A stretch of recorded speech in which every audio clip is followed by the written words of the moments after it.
a cyber city. And in the last year, we built the largest wireless network in the world in the city.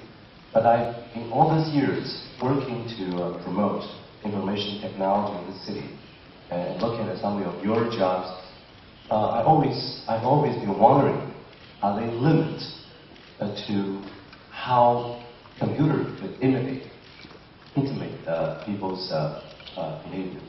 Today's topic is the ultimate imagination between technology and human nature. Well, as a person who personally created a personal computer and made computers very personal and user-friendly to people in the world and create a revolution, you probably would be one of the most qualified persons to talk about computer and human nature.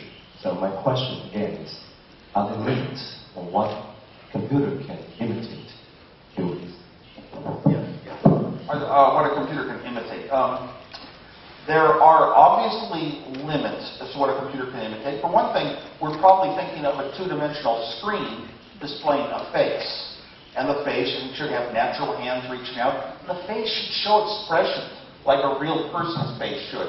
I found, especially when I was teaching with young kids, they were drawn to the computer every time it got a little closer to being like a real human being. Every time the sound sounded more like it was coming from vocal cords. Every time the animation was smoother and the coloring and shading was more like a real movie that you're watching. The trouble is it's still not three-dimension. So we're never going to quite get there. The computer would really need a lot of abilities to understand the user.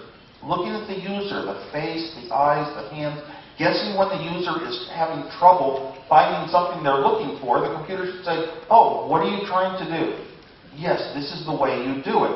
These were dreams that we had when we developed our first Lisa and Macintosh computers. The Macintosh dreams, that the computer would be so friendly, it would help you out with your difficulties and seem to know what you're doing, and we really haven't gotten very far in those regards.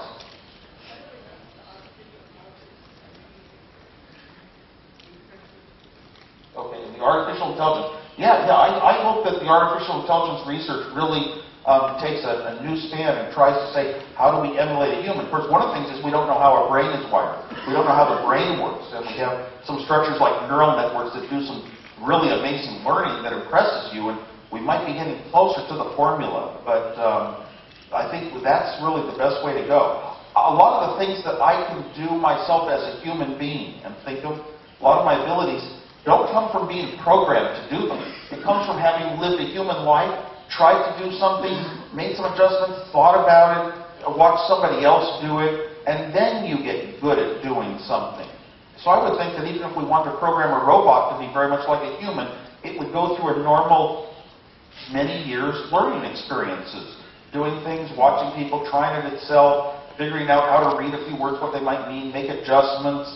I think that's so much software, it's so complicated. It's going to be a huge task, until somebody on their own just decides it's the thing they have to do in life.